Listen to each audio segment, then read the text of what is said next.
A new stream from Ubisoft has just given us some new gameplay to work with. And it's gonna give us a whole bunch of new subjects to talk about. Hi, this is Globku from Magical Noob. And I am Marco Stelanel. Welcome to episode 3 of Siege Talk. Marco, we've been looking at this game wrong. Have we? We've been looking at this game as a SWAT versus terrorist game, and the initial trailer does look like that, but when you go watch the latest gameplay stuff, the enemies don't look like terrorists at all.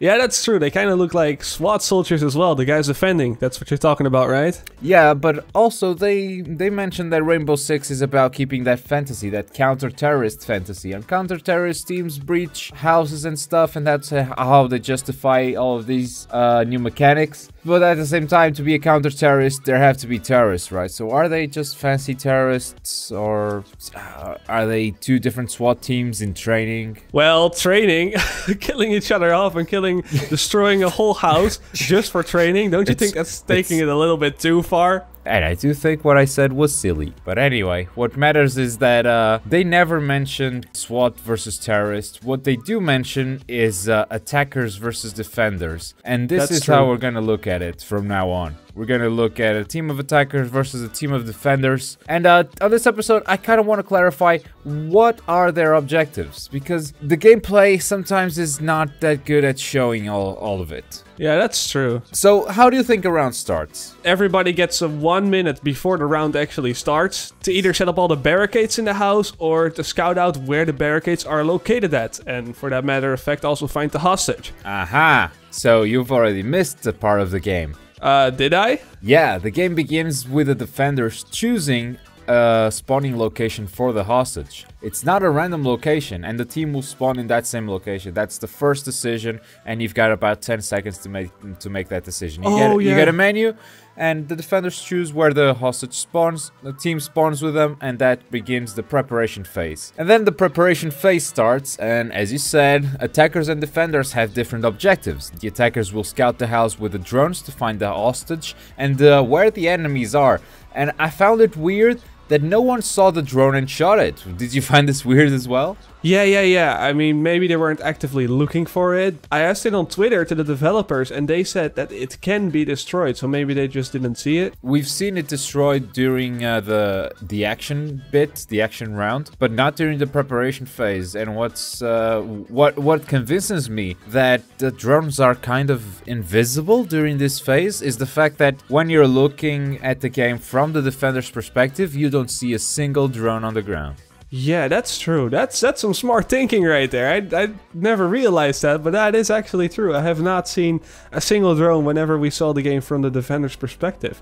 But did we see drones from the defender's perspective when they were in the attack phase? Absolutely. There is a moment where a guy goes like, oh fuck, because a drone just saw him and he's about to get shot down. And you can totally see the drone rolling in. It's very small. It's not that easy to see. All right, cool. After scouting with the drones, then we're still on the preparation phase, and the attackers decide where they're gonna spawn. And this map is the same. This is the same map as the E3 demo, right? Yeah, it's the same house. In the beginning, it looked a little bit different, but then I recognized all those cop cars that were empty along the streets, and I was like, yeah, this is the same map. This is still the same shit. Yeah, but the thing is, we have less spawn points, and they're different as well. Currently, yeah, true. In the demo, we have construction and backyard, and on the E3 demo, we had roof, garden, and garage. I guess that they changed stuff up a little bit just because of the purpose for the trailer, or just because, you know, this is still pre-alpha. They are not done with this game. They're trying to balance stuff out, and they don't really want to show a definitive version of it. Like, that is where you're gonna spawn. This is what you're gonna do, because they're still in the progress of doing that. Yeah, I'd like to agree. You also don't see that pretty map to see where you want to spawn and stuff. It's all based on a menu on your left side. By the way, something that really got my attention, or something that I was looking for that I did not see back in the actual gameplay, none of the rounds, is whenever you have that drone in the beginning, in the opening phase of the round, and you go up to the hostage, it says hostage found. But when you sit next to the hostage doesn't actually say, hey, look, come towards me, I'm right here, and then the guy shoots the drone down. But we just talked about how the drone cannot be shot down in the actual preparing round. So how do you think that that's going to work? Do you think that that was just for cinematic purposes?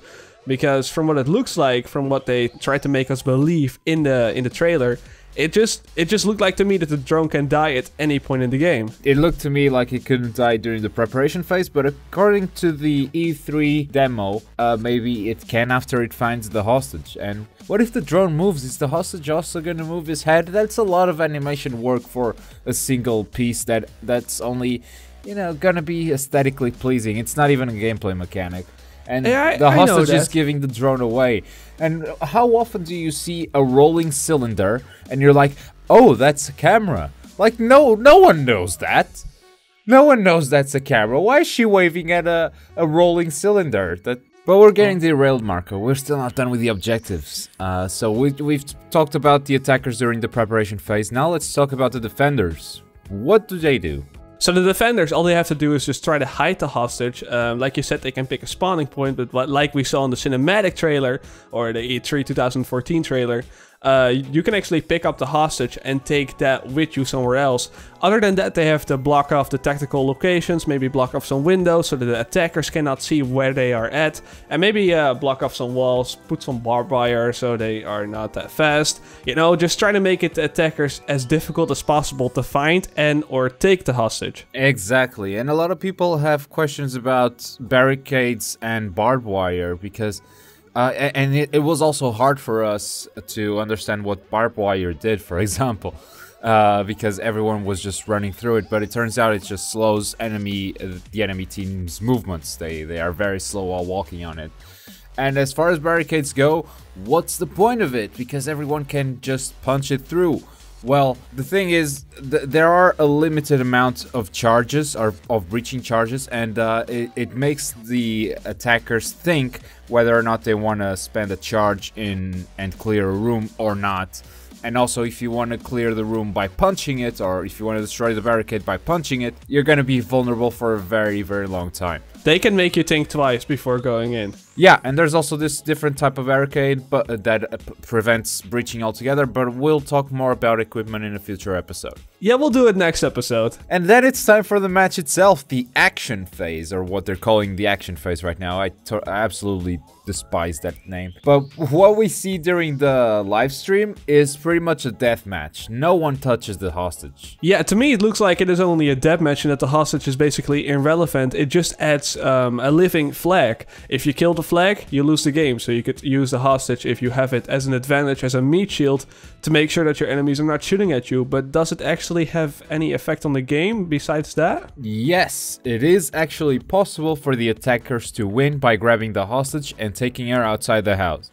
And we know this thanks to some gameplay from E3 by GameTrailers. They have that up on YouTube, links in the description. But they actually win one of the rounds by moving the hostage outside of the house while they still have two defenders alive. So it is possible for the attackers to win by taking the hostage outside. And it's weird that no one touches it during this live stream, but I guess it's just the way they want to play it. So it is really a living flag, but it does have a purpose. Yeah, while you're moving the hostage, you also move slower than usual, and it seems you can only use your secondary weapon. If the hostage is injured, you have to stop and kind of heal it up, which just seems like an advantage for the defending team.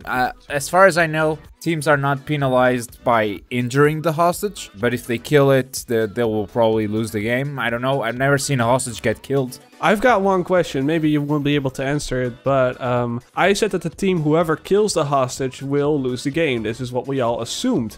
But if there's a team that could heal the hostage, couldn't they on purposely let it bleed out? Because then the other team killed it and they would win the round?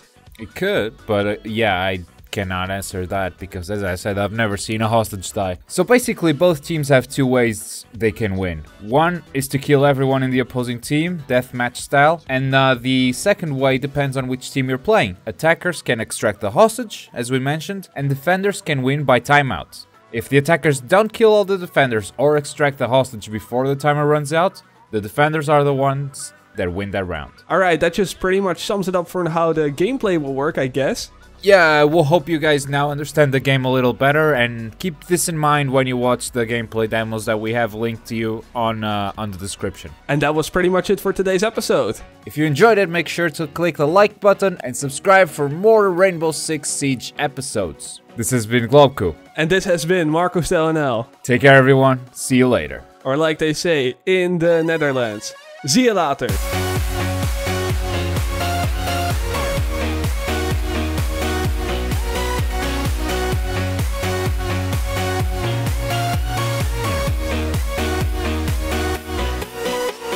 The guys that are defending actually look like SWAT guys as well. Maybe this person is a very important person that happens to know a lot of stuff about these kind of things. So maybe she happens to know what a drone is. I mean, just because it is a woman.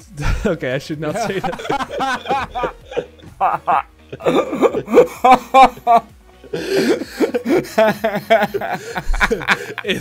Instant regrets.